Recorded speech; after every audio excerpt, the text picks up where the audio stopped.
ഒരു കലിപ്പൻ, ഒരു ഗാന്ധാരി.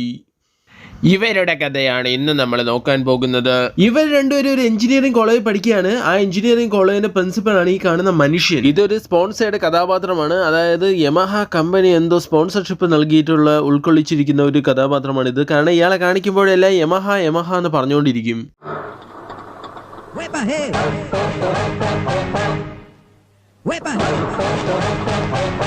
ഇയാളാണെങ്കിൽ വളരെ സ്ട്രിക്റ്റ് ആയിട്ടുള്ള ഒരു പ്രിൻസിപ്പാളാണ്. കുട്ടികളൊക്കെ നേർവഴിക്ക് നടക്കണമെന്നാണ് പുള്ളിക്കാരൻ്റെ ആഗ്രഹം. അതുകൊണ്ട് തന്നെ എവിടെ അടിപിടി നടന്നാലും അദ്ദേഹം അവിടെ പോയി ഇടപെട്ട് എല്ലാം ശരിയാക്കി വിടുന്നുണ്ട്.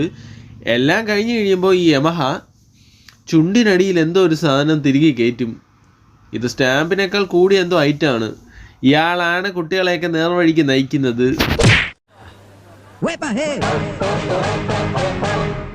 എന്നാലും എൻ്റെ യമഹേ, നമ്മുടെ കലിപ്പനായിട്ടുള്ള നമ്മുടെ നായകൻ്റെ പേര് വിക്കി എന്നാണ് ഗൈസ്. ഇവൻ്റെ കാമുകി അൾട്രാ ലെവൽ കണ്ണാപ്പിയാണ്. ഇവക്ക് പാൻ പരാഗ് ചവയ്ക്കുന്ന അല്ലെങ്കിൽ കള്ളലക്ഷണം മുഖത്തുള്ള പറ്റുമെങ്കിലും 3 ബലാത്സംഗ കേസിൽ പ്രതിയായിട്ടുള്ള ഒരു കാമുകിനെയാണ് താല്പര്യം. അതുകൊണ്ട് തന്നെ ഇവനെ ഒരിക്കലും നേരെയാവാൻ ഇവള് സമ്മതിക്കില്ല.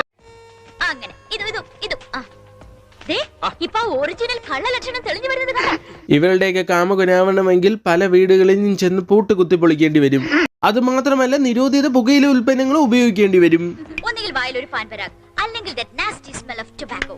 പിയർപ്പുണങ്ങാത്ത ശരീരം, ആ ചൂരും മെനകേടും കൂടി അയാൾ ക്ലീൻ. കുടിച്ചില്ലെങ്കിൽ അങ്ങേര് എന്തിനു കൊള്ളാം? കല്യാണം കഴിഞ്ഞ അന്ന് മുതൽ ആ മണം അടിച്ചാ ഞാൻ ഉറങ്ങിയിട്ടുള്ളത്.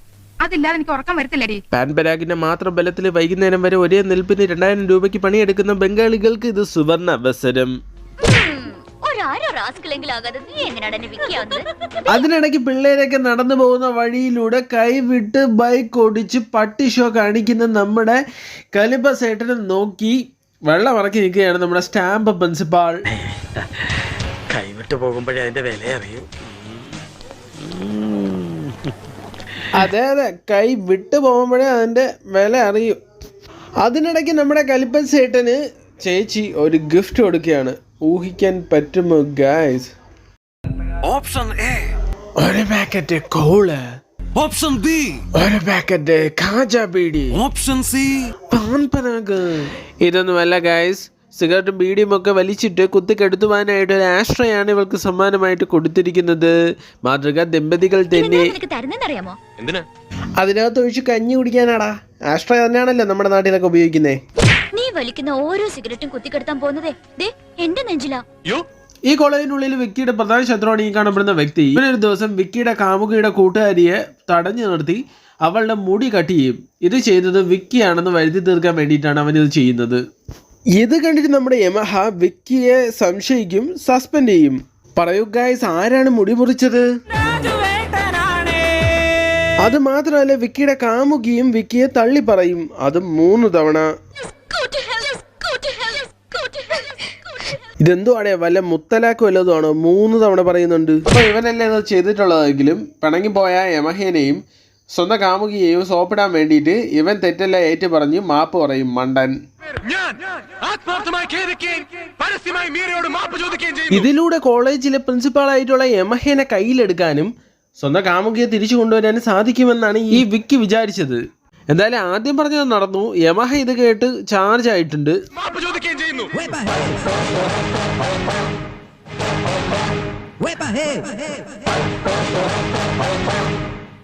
നന്നായി.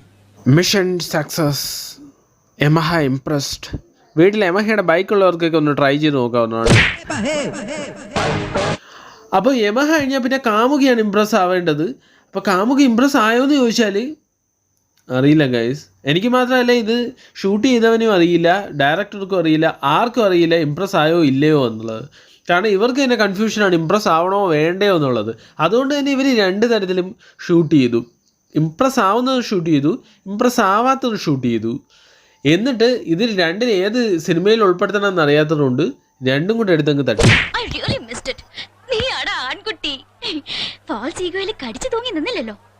എനിക്കിപ്പോ നിന്നോട് 100 ഇരട്ടി ഇഷ്ടം തോന്നുന്നു. സത്യം. അതെ, ഈ കാമുകി ഇംപ്രസ് ആയി കഴിഞ്ഞാൽ ഇങ്ങനെ ഉണ്ടാവും. പക്ഷെ തൊട്ടടുത്ത സീൻ ഇതാണ്. പരസ്യമായിട്ട് മീരയോട് മാപ്പ് പറഞ്ഞു. കേട്ടു.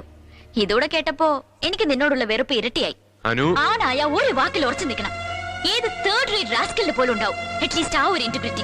ഇങ്ങനെ അല്ലല്ലോ മോളെ നീ കുറച്ചു നേരത്തെ പറഞ്ഞത്. ഈ ആൺകുട്ടി ഫാൾസ് ഈഗോയിൽ കടിച്ചു തൂങ്ങി നിന്നില്ലല്ലോ. എന്നാലും ഇവരെന്തിനായിരിക്കും ഈ 2 സീനും ഇതിൽ കുത്തിക്കയറ്റിയത്? എന്തായാലും വിക്കി ഇവളോട് വെല്ലുവിളിക്കും, അവനേക്കാൾ നല്ലൊരു ഫ്രണ്ടിനെ ഇനി ഇവർക്ക് ഈ ക്യാമ്പസിൽ കിട്ടില്ല എന്ന്. അപ്പോഴാണ് നിന്നെക്കാൾ ചൊണയുള്ള വേറൊരു ഫ്രണ്ടിനെ കിട്ടുമെന്ന് ഞാനൊന്ന് നോക്കട്ടെ. ചേച്ചിക്ക് അറിയാം, മലയാള സിനിമ ഇന്ന് വരെ കണ്ടിട്ടില്ലാത്ത ഒരു മാസ് ബീജിയമോ ഇട്ട് ആരെങ്കിലും അതുവഴി കടന്നു വരാതിരിക്കില്ല എന്ന്. അപ്പോഴാണ് സ്വന്തം അപ്പനിട്ട് വിളിക്കുന്ന ബീജിയമ്മുമായി ഒരു യുവാവ് അതുവഴി കടന്നു വരുന്നത്. അതെ ഗായ്സ്, മാസ് ബീജിയം. അപ്പ അപ്പ അപ്പ നിന്റെ കൂ.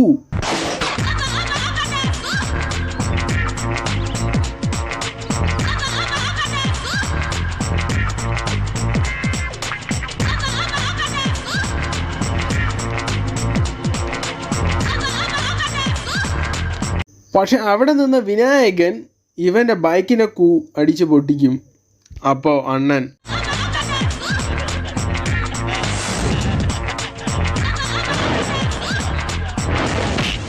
തന്നെ അപ്പന്റെ കൂ എന്ന് പറഞ്ഞിട്ട് ബീജിയം ഇട്ട് വരുമ്പോഴാണോടാ കല്ലെടുത്തെറിയുന്നത്. ആക്ച്വലി ഇവന് സ്വയം തന്നയ്ക്ക് വിളിക്കുന്ന ബീജിയം ഒക്കെ ഉണ്ടെങ്കിലും ആളൊരു അന്താരാഷ്ട്ര വാണമാണ്. സ്വന്തം റൂമിന് ഫ്രണ്ടിൽ ഡെവിൾ ഇൻസൈഡ് ബി കെയർഫുൾ എന്നൊക്കെ എഴുതി ഒട്ടിക്കുന്നവൻ എന്തോരം വാണമായിരിക്കും.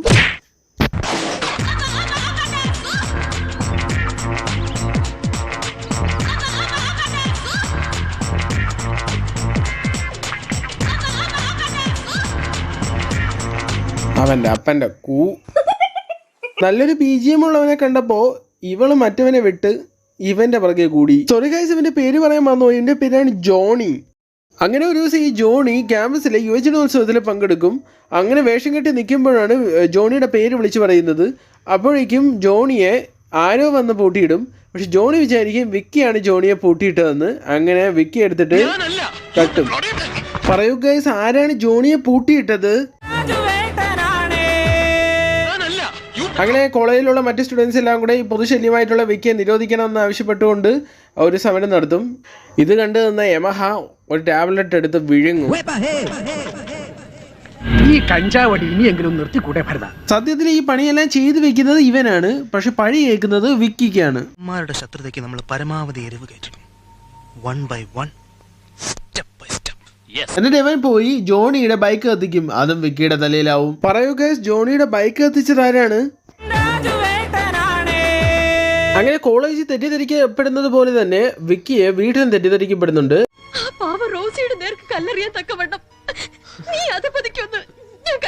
ഇത് എത്ര കേസാണ് രാജു ഏട്ടാ? പറയൂ ഗൈസ്, റോസിയുടെ കാറിന് കല്ലെറിഞ്ഞതാരാണ്? സത്യത്തിൽ ഇനിയാണ് ഗൈസ് ട്വിസ്റ്റ്. നമ്മുടെ ജോണിയുടെയും നമ്മുടെ വിക്കിയുടെയും അച്ഛൻ ഒരാൾ തന്നെയാണ് ഈ നിൽക്കുന്ന ബാലചന്ദ്ര മേനോൻ. അച്ഛന് പറ്റിയ ഒരു തെറ്റ് അതെപ്പോ? അതൊക്കെ ഉണ്ട് കല്യാണത്തിന് മുമ്പാ.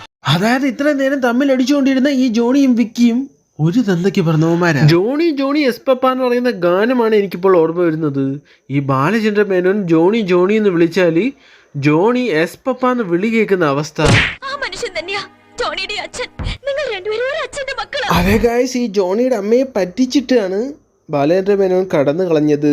ചുമ്മാതല്ല ജോണിയുടെ BGM അപ്പൻ്റെ കൂ എന്നായി പോയത്.